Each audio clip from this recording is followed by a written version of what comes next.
one of my like dark horse favorites.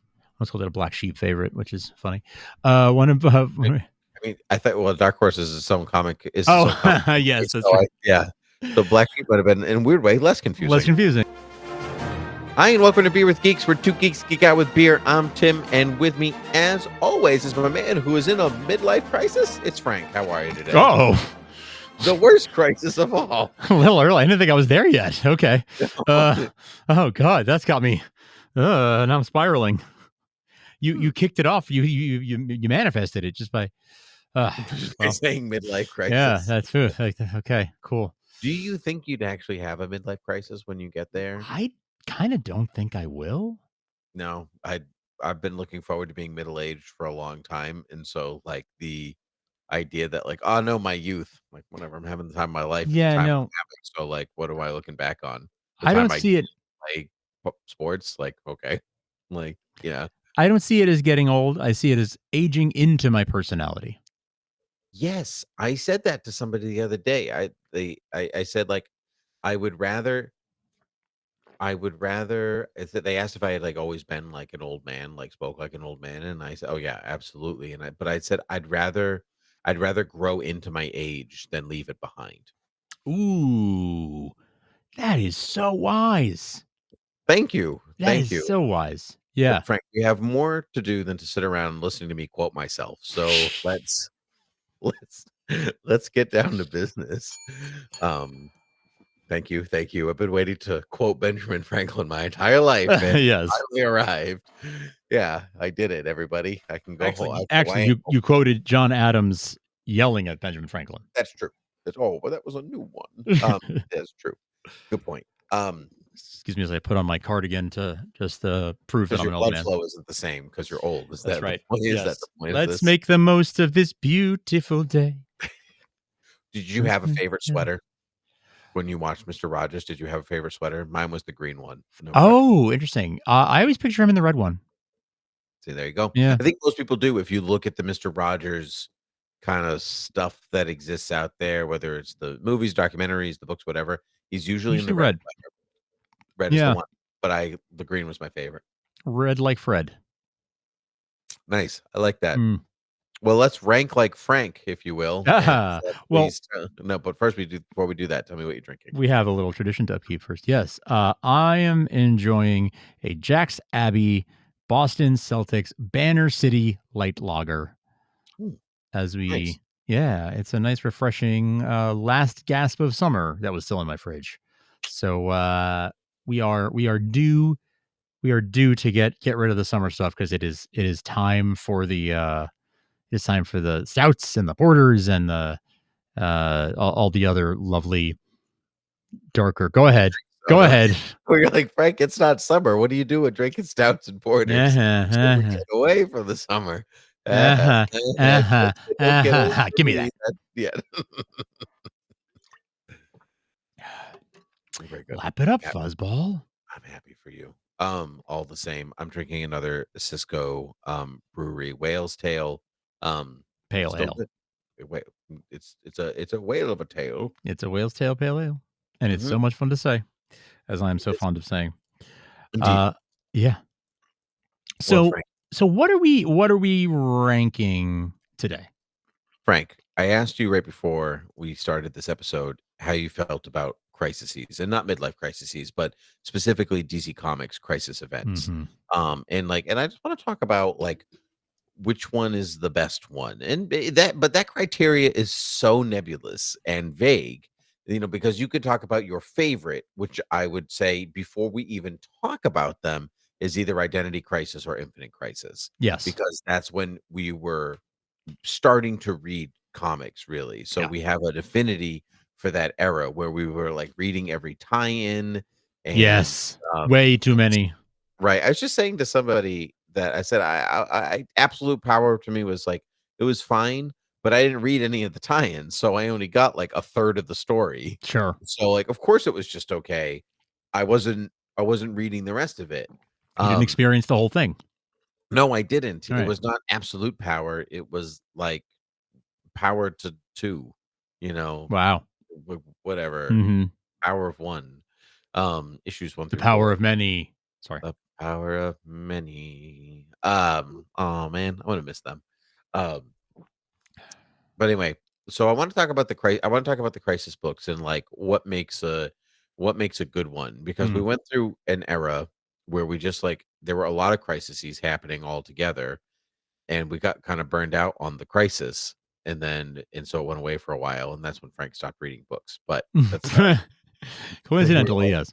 you're like, "Oh, yeah, crisis is a good time to go out." But anyway, so here are the crises as follows: Crisis on Infinite Earths, which is the first one.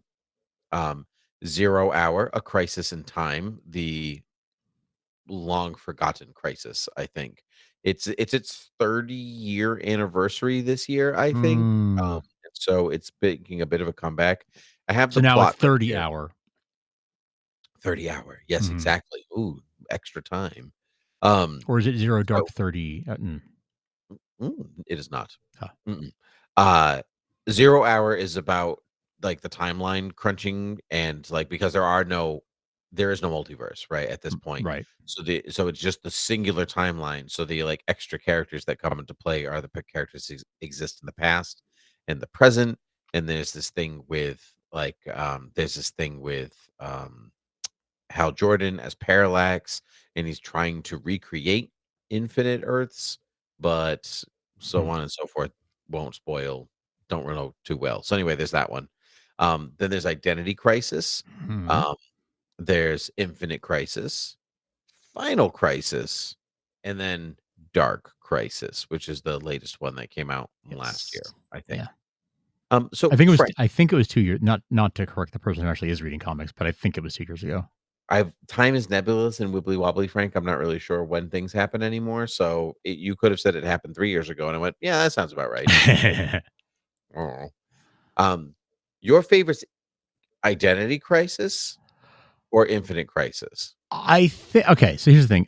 I would say Identity Crisis, but Identity Crisis almost doesn't count as a crisis. I agree. I absolutely agree. I Um, think I think it's more of a crisis in name, right, but because Identity Crisis is a term, right. like midlife crisis, right? Right. But given that it is sort of separate, not it's not out of continuity for the time, but it is sort of a separate, standalone series that Brad Meltzer did. It kind of feels like it's its own thing and that they almost used Crisis as a, you know, as a pun, just as a reference, Mhm. but not. So I almost don't consider it a regular Crisis, but certainly it's my favorite of the books we've talked about. It's my favorite one. I think it exists in a weird way in the same place that 0 Hour does, in that Mm, it's like it's the real event is 0 Hour, a crisis in time, and it's just using crisis to get, yes. like, to wrap it in, but if you just call it 0 Hour, it doesn't really matter. Um, Identity Crisis to me, I think it's probably my favorite because it's contained. Uh There are huh. parts of it that certainly haven't aged very well, Yes. it's like ultimate, like Woman in the Refrigerator, Yeah. um, Yep. in a lot of ways, and so that, like, is kind of in poor taste, not intentionally poor taste, Right. but aged all the same. Hmm. But it is a really engaging mystery Yes. and, like, fits really nicely into that, like, the best stories are the humanist stories Hmm. about superheroes, and there's, like, so very little punching and explosions and beams in the sky and whatever. It's like a weirdly refreshing, horrifying story, um, in its own way. It's quite adult for superhero comics Yes. for, like, mainstream modern superhero comics, It's a mystery. It's kind of a psychological thriller. for sure. Um, and it's a really good character piece. Like Mhm. the characters, even the lesser known characters, that you're not super familiar with, you you you get to learn who that character is pretty quickly, and like they feel distinctive. There's a something that people say often is that a lot of times, poorly written DC comics, you could put any of the words into any character's mouth and it would fit. Like they're just all so interchangeable. But Mhm. this is one book that I think you absolutely could never say that about, because all of the characters do feel very well defined and very themselves. Like Batman is Batman, the Flash is the Flash, the Green Lantern is Green Lantern. Like they're just very much themselves. Um, they're kind of the quintessential versions of themselves, in I a agree. lot of ways. So it's one of my favorite. It's almost like that's one thing I could point to and be like, any one of these Justice League characters, if you want to like know who this character is or what their characteristics are, look at how Brad Meltzer wrote them. And that's pretty much what I think the archetype of them is. Mhm. Yep. I 100% agree with that. Um, but it's not a crisis. It's not. It's Not not. It's not really a crisis. It's not really a crisis. So I not feel like we in have well, to like. so how would you define a crisis? Because this is unquantifiable. It's the equivalent of like someone being like, "You got a 86 on this." Why? No. Feels like one. It feels like an 86. Like this Yeah. is yeah, Just quality grading. just vibes. Yeah. No, it's more than vibes though for crisis. I think a crisis, okay, it has to have that in the title, yes. But it has to be a crossover event. Usually I think they're usually maxi series of like 12-ish issues typically. Mhm. Yep, the Um first one was, so that's a good way to establish. I don't think Infinite Crisis was 12. I'm I don't pretty know sure if it was 6. it was, and I don't know if Final Crisis was 12 either. Um I don't think so. I have both omnibuses over there. I will do a horrible thing and leave the camera, Whoa. to go get them to find out because 'cause I'm not gonna use my one lookup for this. I have the Sure. ad text here. I So have please the talk Infinite Crisis omnibus that I goodbye. believe you Goodbye gifted me. forever. I can't Goodbye. hear you, so I'm I'm gonna say talking for the audience. bye. So, I have the Infinite Crisis omnibus that I believe was a gift from Tim. This is a real chunk, but he's about to come over with his. So, uh, we'll see how much bigger his is. But this is what I've got. Hey, I got that one. Why Yeah, I was just telling the folks at home that this is. I'm pretty sure you got me this, I the Infinite Crisis omnibus. I think I did I think you actually. did, yeah. Um, Look at me. Look at you. Yeah. hmm, Have you read it? Because I haven't read mine. I have Um, actually. oh, good for you. Yeah, I've heard when I good got stuff. it, when you got it for me, I was inspired to read it. Good for you. I'm glad that worked out for you. Yeah, Of course, there's no index. That's really what I wanted, but ah, that's not what's going to happen here. right. And do they not do that? I guess they don't split up where one issue. And oh no, they do. No, they don't, but, No, they do actually. they do. They do. Finale Um, part 7. Okay, see, there you go. 7.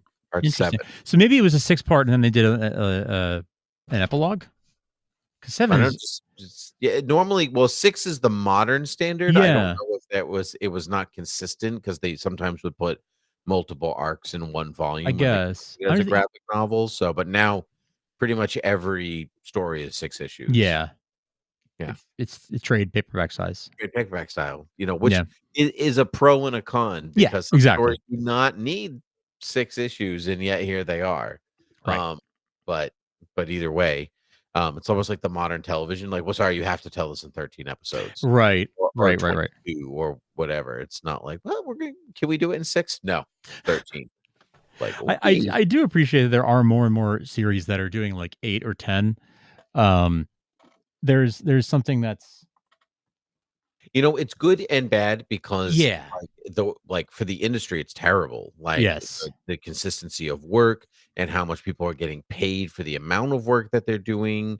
Like, because you still have to, like, give the highest quality, but for a shorter amount of time, and the turnaround is so much faster and whatever. So it's actually horrible Yeah. for the For industry. writers in particular, right? Because like Yeah, once especially for writers, yeah. yeah, but for me, it's great, but Yeah, I do yes. feel for the people that are working in For those sure. conditions because they're basically getting paid for double and triple the work, but then or they're not getting paid for double and triple the Yeah. work, I should say.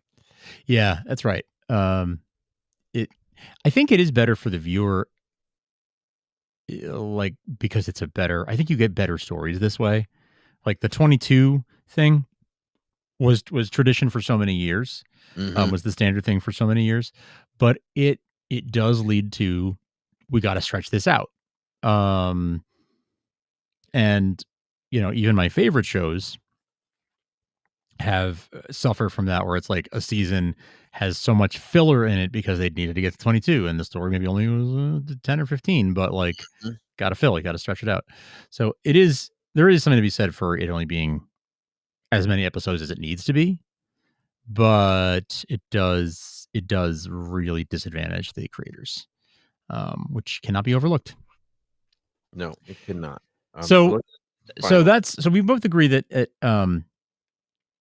Identity Crisis is a favorite of ours, but we also agree that it's not really a true crisis. So when we look at, like, do you want to jump through these, like, chronologically? Yeah, let's do that. This is the Final Crisis omnibus, but like Final Crisis, the even the omnibus is almost incomprehensibly difficult to find the answer to. So Yeah. more on that later. Uh, so Crisis on Infinite Earths came out in the 80s, 1985, if my That's memory right. serves me Yes. correctly. It was the consolidation of multiple lines and timelines and Earths within superhero comics to kind of firm up continuity because nobody cared about continuity when superheroes Mhm. started coming out. But after almost 40 years of people reading them, it was like, yeah, well, we actually do care. Almost 50. Almost 50, right? In Yeah. fact, I think that might have been DC Comics' 50th anniversary year. Okay, Superman was 38, so DC started 3 years before. Yeah, like, I think National Publications or whatever predecessor that became DC, I Right. think started in 35. Gotcha. Okay. Well, there you go. So, and people didn't care about the continuity back then, but in the 80s, they really 70 like they really started it was like a more of an established thing. Core audiences like it was now generational Mhm. and reading backwards. So it was a big event to just firm up the timeline and start fresh and move forward. Um In some ways, it kind of reads like that now.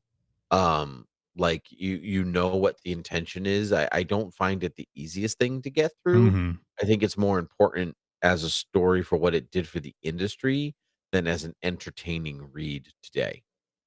I agree today, yes. I was I gonna say think I'm not sure if that was a hot take or not on Crisis. No, I agree with that. The historical impact is huge in terms of how it shaped DC Universe continuity for about 40 years since.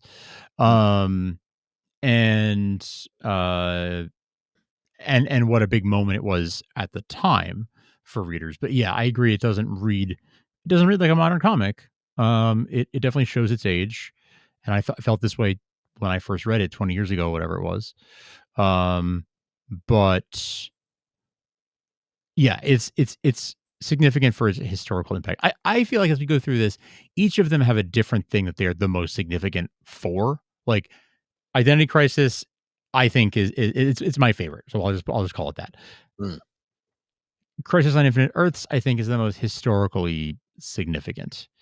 Um, as we get into, do you have more to say about that one, or do you want to get Uh, into the only thing with Infinite the I think Crisis? that the Anti-Monitor is, like he's like the ultimate MacGuffin Yep. villain, like, he's like, his machinations and plans, and so anytime that, he shows up again, it never feels as threatening as that first story because that's what he was created to do. It's very similar to Doomsday. I was just going to say this. Yes. Yes. Like, Doomsday doesn't never feels as threatening as that first appearance, right? And just like Doomsday, I kind of feel like it might be better off if they didn't dust him off every so often and bring him out into public.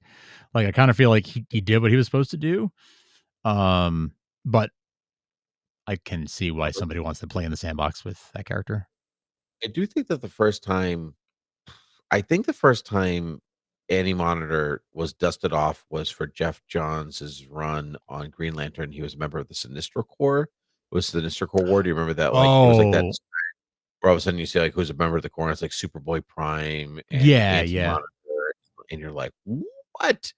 Yeah, Black that was Lantern crazy. Anti-Monitor was scary. That was creepy. Right. Yeah. Yeah. Oh, When yeah. when Right. he I be forgot about that. first he was Sinestro Mhm. Corps, and then yeah, Blackest Night. I forgot about that. So, like, he has his moments, but I think as a whole, the event itself is better as a historical read than an entertaining read Mhm. these days. Agreed. Yeah. It is significant for the death of the Flash, death of Supergirl, like, those things are big Mhm. moments in the continuity and for fans. Um, so, yeah, those are I think visually there might be more like because like oh the Flash disappears in a crisis. Like if you're a fan, you kind of know that, but that doesn't mean you have to have read the book. You just kind of that's are right. attached or like the famous cover of Superman holding Supergirl. Yes.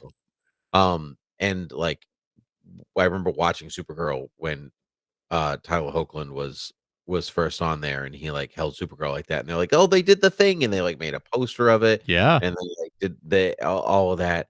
And they Um did Crisis on Infinite Earths eventually. They did a good one, A good one. actually. I I I I still stand by it. I still Mhm. stand by it. People still have their different feelings about it, but, Listen, for the constraints and the time and the budget and, like, it's good. if you know, you know. Um, yeah. Hi, and welcome to Supergirl TV Talk. Yeah, this is like Good old days. But yeah, that one, yeah, that's how I feel about Infinite Earths. Let's talk about Infinite Crisis. Infinite Crisis was a book that came out in the 2005, 2006, Yes. somewhere in there, and it was the basically the reintroduction of the multiverse. Is the opposite of Crisis on Infinite Earths, was the reintroduction of the multiverse, 52 Earths, into the DC canon, Yeah. and it's great. It's great. Like, it's great. I think what it does again, it like Infinite Crisis, it's designed to fix things that have gone wrong in DC publishing for a Yes. while, which I actually think is an important, weirdly important part of a good crisis, where like it's not just a big event. It's also there to like do some house cleaning. Um, Yep. I and the agree. house cleaning was the storytelling, but also like the darkness of characters. That was actually what had happened. Like the 80s and 90s, like really drove home the um I don't know, fatalism of superheroes in a lot of way. And so like there's a scene early in Infinite Crisis where Batman tells Superman that the last time he inspired anybody was when he died. Yeah. It's just a really mean thing to say. Um, Yeah.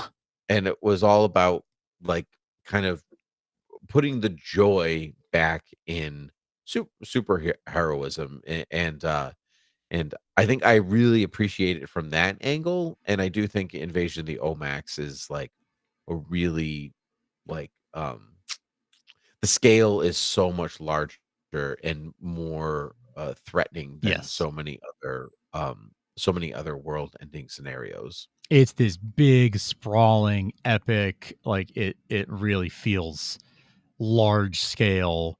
It feels cinematic to me. I remember feeling that way reading it. Like it felt so big and so significant. Yeah, and it does. You're right. That's a very important component of a crisis. Is that it has to fix continuity. Like it has its in universe reasons and it has its out of universe reasons for existing. Right. Um, I think the way they reintroduced the multiverse to be like the multiverse still exists and no one knew it Mhm. is really cool. Um, the way that like the Golden Age Superman and Lois and Alexander Luthor were like in that pocket universe or whatever. Um, this whole time is a really interesting thing as well. Stuff that I really dig. I really like there is one of the tie-in series to Infinite Crisis, which I know I have here, is available in a trade paperback called Superman Infinite Crisis. And it is one of my like dark horse favorites. Let's call it a black sheep favorite, which is funny. One of I mean, I thought, well, Dark Horse is its own comic. Is its own comic. oh yes, that's So true. yeah. So Black Sheep might have been, in a weird way, less Less confusing. confusing, yeah. But yeah, it is a favorite of mine because it shows it's a zoom in on the Golden Age Superman and Lois and them saying farewell to one another and to the universe. And it sort of hones in on those characters, three of them. I believe it's a prequel to the rest of the events of Infinite Crisis. So anyway, that's a really, really good one. And I really dig it. I think that Infinite Crisis is significant as like being a modern reshuffle. A modern reshuffling of the DC universe. I think you could argue, and correct me if I'm wrong, that like a lot of present day continuity still stems out of the events of Infinite Crisis, even post Flashpoint, post Rebirth. But I don't know about since Dark Crisis. It's a good question. I mean, they're in this space now where like anything that they remember has happened and anything they don't remember hasn't happened. Kind of. That's kind of like this weird nebulous space that they're Yeah, in. see, and that's just carte blanche to like reintroduce whatever you want whenever you want. Basically, but Yeah. in some ways it is like a cleaner it is a cleaner way than like, I'm sorry, your favorite stories don't exist anymore. Yeah. Like, that's kind of hard. But at the same time, as a fresh reader, you're like, hey, I don't have to know anything. This is great. Yes. So I Which don't is know. why they do it, right? Like part of why. Right. That and the conflicting continuity stuff that they need Right. to. Because well, like Flashpoint like could have been a crisis from that angle where it was like corrected things and led into the New 52, which was a reestablishment, but it's not a crisis, so we're not talking about it. Right. But I don't know if I have much else to say about Infinite Crisis. I think you covered all of it. It does suffer from unwieldiness in that like there's a lot of external things at play. Lot. Like and like if you if you just were like, I'll pick it up, I'll see what it's about. Good lord, good lord, like trying to help you like follow everybody's relationship and what they're about and what they're doing. It'd be kind of be like watching the MCU and starting with Endgame, and you're like, Yeah. doesn't matter if you know who Yeah. everybody is. Good luck. Yeah, It and is, and there were a lot of tie-in series for that one. I remember because I tried to read. I was still a fresh-faced young comic reader, and I was like, I'm gonna try and read all of them. I'm gonna know everything that's going on in this story everywhere, and it's so much. The OMAC project, uh, uh, Battle for Bloodhaven, Rand Thanagar War, like all these different stories that all spun out of it. Some, the Superman one I just mentioned. Some are prequels, some are happening during, some spin out of it afterward. But yeah, it's just so much. Mhm. Speaking of so much, let's talk about Final Crisis. Okay. Final Crisis, one of Grant Morrison's opuses. I got a friend that swears up and down that this is the best Crisis. And he makes a compelling argument, and I'm going to give it in a terrible paraphrase. Okay, sure. In that, the cover is coming off here, so I'm going to do it with making noise in the microphone, like a Sure. good podcaster does. Um, Darkseid is the DC's ultimate villain. Yes.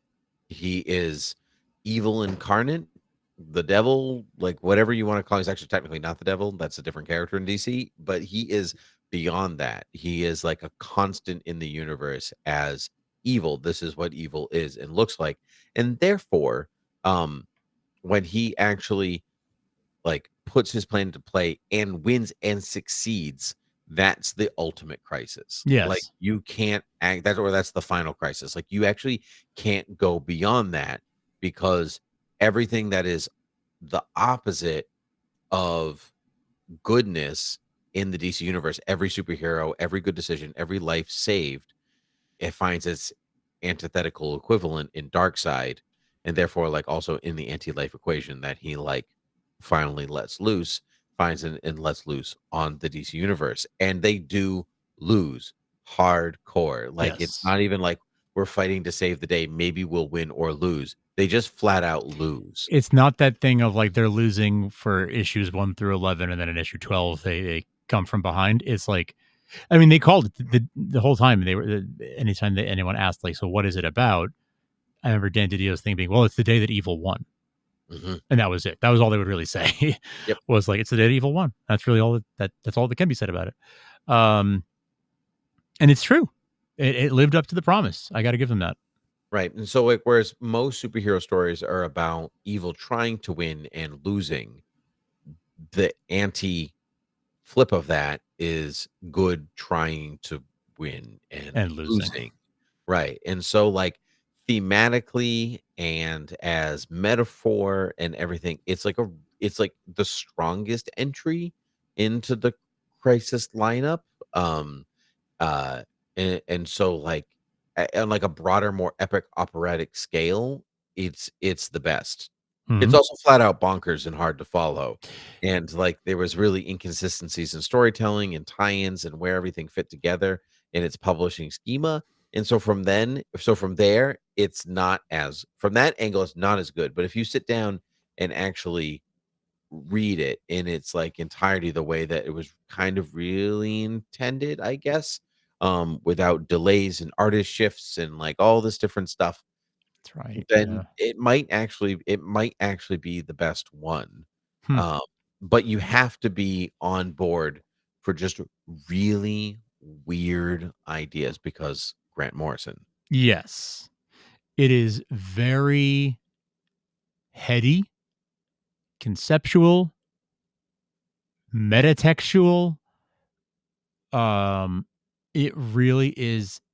It's the most challenging read of. Requires 3D glasses at one point in order to Yes, there. yes. Yeah. That's right. Um, I'm torn between this one and Infinite Crisis for what I think is the best art.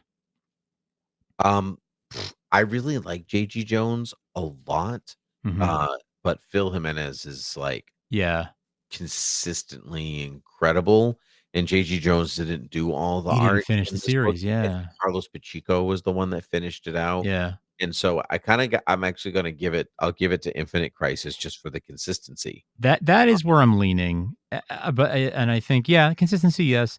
I think it's just that's more. I guess it is more reminiscent of the comic book art that I remember so well. Like, because again, that was as you said, like that was like sort of our, I don't know, not our peak, but like, yeah, like the sort of It uh, was it was base camp, in base some camp, ways. Yeah. for us. So like that is like the what I when I think of comic book art is that style. Um, so I I think Final Crisis. I have found it very hard to go back and reread even Mhm. in one sitting. Just hard to follow. Think readability is a factor here, like, it has to I be. agree. I agree. I think that's part of why I think it was critically acclaimed, but I don't know if audiences liked it as much. I don't think so. I don't remember. I think people were turned off by a lot of the bigger ideas, like the song of the universe and the Mhm. this thing and that. And I just don't like. I think people will take it to a point, but they can't follow. Many readers won't follow you the whole way. Either that it's a little too odd or obscure or metatextual or symbolic, and they kind of lack the literative or substantive language Yeah. to think about it and talk about it, um and so I just don't know if mainstream media is kind of the way to or mainstream comics is kind of the way to talk about those things. Yeah. But I do think that it does have some arguably some of the finer better points of any crisis. So like Batman picking up a gun and using a gun for one of the only times in an entire career to wipe out evil, not kill, but it's like a very distinctive thing. He's not even killing him, but um he's like doing a thing to like reverse. to reverse anti-life. But I think, like, the gun is evil that took his parents, the action is evil that took his parents, and so he's again inverting that whole idea of anti to do Mhm. the opposite of Mhm. what is expected, the juxtaposition of the original idea to then, like, use it for good instead of what it was for evil for him. That kind of stuff, like, is an elevation of the material that you just I don't think you get in Infinite Crisis or Crisis on Infinite Earths, which is really just more popcorn fun. Mhm. But it's not designed as, like, really strong character moments in that Yeah. sense. They're more generically strong character moments. So it's tough. I guess it depends on really what you think makes a story good, like what makes it the best version of itself. Yeah. Um, but and then there's Dark Crisis, Okay. which I want to wrap up here. Yeah, Just yeah. running over time. It was fine, it was mediocre, truthfully. The art was great. The whole concept is the Great Darkness, like, has taken over, but it has, like, taken over basically all the big like, the largest bads that you could come across, Darkseid, Anti-Monitor, things like that, like and it just, and it uses Deathstroke as kind of its avatar, Hmm. um, in some way, but the Justice League is missing, is disbanded and missing. So what's left are B tier heroes instead of, or at least A and B tier instead of the S tier heroes Sure. of the original, like the league, the quintessential league.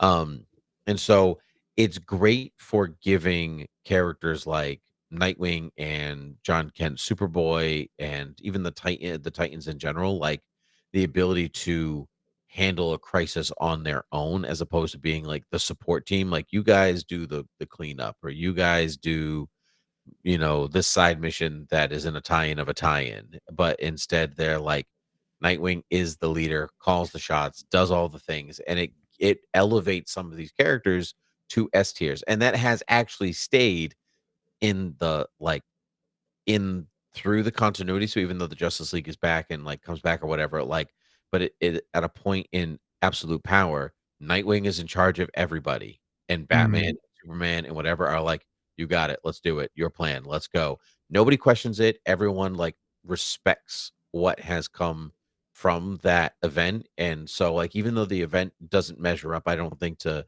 Infinite Crisis or Final Crisis or even Identity Crisis as like a non-ish crisis or 0 Hour or whatever. Um, it it does have some of the strongest follow through for some important character elevation. Like, you're no longer a kid, you're just as important to the Hmm. DCU lineup as a leader as any of the big three. And I appreciate that from the event, even if itself was fine. That's really cool. I really like that. Mhm. I Yeah, think it's almost worth reading just for that, just so hmm, you can see those kinda moments. I really like that in particular. I mean, I feel like if any character could climb the ladder and be at that level, like, where you get that kind of respect from Batman and Superman and Wonder Woman and so on, I feel like it is It's Dick Nightwing. Grayson, yeah, it's Yeah, Nightwing. because yeah. I mean, he's been doing it just as long as the rest of them, like, Exactly, yeah. he's just younger than them because he started as a kid, but then they kinda make that point, like, he has just as much, like, superheroing experience as anybody. Mhm, It's just that mhm. the experience doesn't extend itself into these, like, crisis events in leadership positions. So, like, here's the guy in the leadership position doing finally, you know. It's really So cool. all good. So, moral of the story, I think we could probably still say that Infinite Crisis is still the best crisis out of like I general, think like what it does historically for comics or in publishing, but also in storytelling and readability. But I do think that Final Crisis deserves another look if you're like in it, if you've got a Criterion collection brain. there you go. Yeah, yeah, yeah, yeah, yeah. If you like put that brain on, you just know that they're going to be in a red room talking for a while. You're just going to have to roll with it. Like, nothing's going Yes, to happen. It's just going to be a lot of images of vases, and you're just going to have to put the pieces together yourself. Like, that's what's happening here. exactly. Yes. Yeah, the Yeah. Stanley Kubrick of crisis events. I don't know. Right. Yeah. So, but anyway, Frank, it was a pleasure to talk to you as always. Where can people find us? You can find us on YouTube now, which is fun. You can please like and subscribe, and tell us down below in the comments, what do you think is the greatest DC crisis? Want to hear from you. You could also send that over to us at beerwithgeeks@gmail.com. If you want to email us, you can find the show and its archives at beerwithgeeks.com. Anywhere podcasts are found, you can rate and review and follow and subscribe. You can support us at patreon.com/thoughtbubbleaudio if you want to help us pay for all the costs and the time that we put into the show. And you can check out Save Me, the Smallville Anthology at smallvilleanthology.com if you like Smallville. I am finishing up my Smallville documentary podcast told in the words of the people who were there when they made it. And it's wonderful.